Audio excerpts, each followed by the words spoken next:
Hello everyone, Namaskar. Let's understand some important facts of auxiliary verbs. First, we know what is verb. Verb is a doing word or action word. There are two kinds of verbs, lexical verbs and auxiliary verbs. Lexical verbs वे verbs जो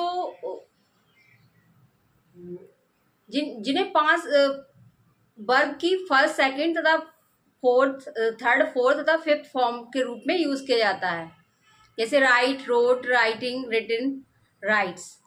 and lexical verbs independent verbs होते हैं, इन्हें ordinary verbs भी कहा जाता है।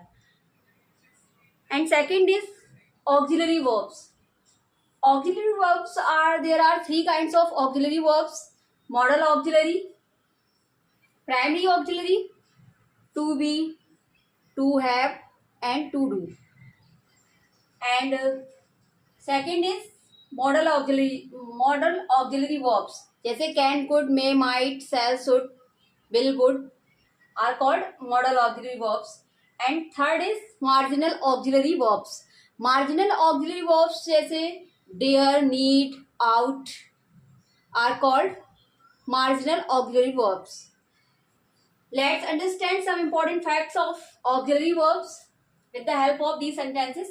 You can help me. Model auxiliary verbs का यूज सेंटेंस में हेल्पिंग वर्ब के रूप में यूज किया जाता है, ना कि मेन वर्ब के रूप में। यू कैन हेल्प मी, यहाँ पर मॉडल ऑक्सिलरी वर्ब्स का use as a helping verb किया गया है। मॉडल ऑक्सिलरी वर्ब्स का यूज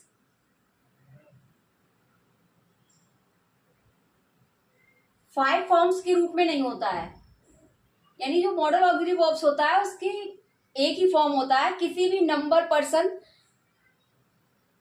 के सब्जेक्ट के अनुसार उसका फॉर्म चेंज नहीं होता है। जैसे यहाँ पर करेंगे, अगर सब्जेक्ट को चेंज करेंगे, फर्स्ट पर्सन है यहाँ पर, you can speak English, he can speak English, they can speak English.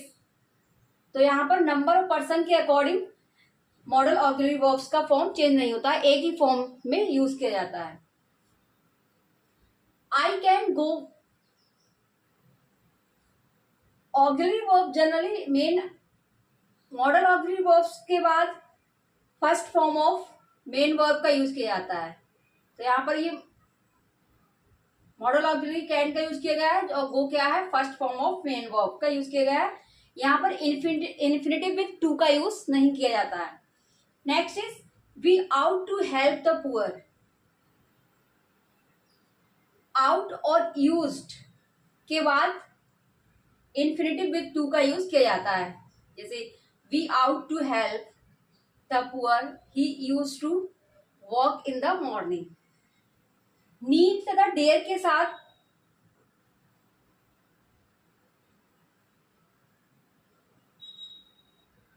Need तथा डेयर को as a main verb use किया जाता है, जैसे he needs my help, she does not dare to go there. तो यहाँ पर नीड और डेयर का use as a main verb किया गया है।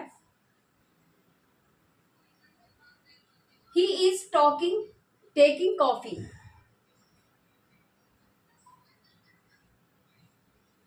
वर्ब टू बी का यूज, टू बी में is, are, am, was, were, been, being इस तरह से आते हैं। तो यहाँ पर वर्ब टू बी का यूज कंटिन्यूअस टेंस में प्रेजेंट पार्टिसिपल के पहले होता है।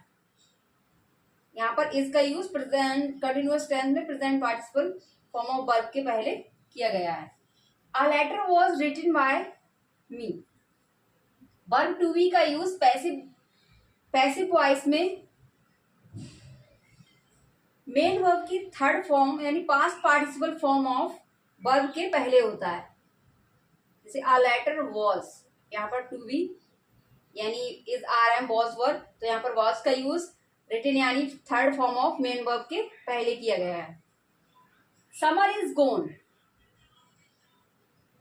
वर्ब टू बी का यूज पैसिव वॉइस में इंट्रांसिटिव वर्ब के थर्ड फॉर्म ऑफ वर्ब यानी मेन वर्ब की third form past participle form of verb के पहले किया जाता है।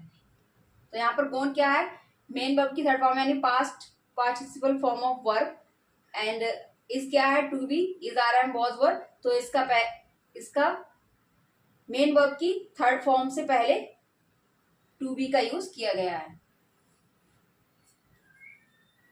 I hope you understood these rules. If you like my teaching, please like, share and subscribe. Thanks for watching.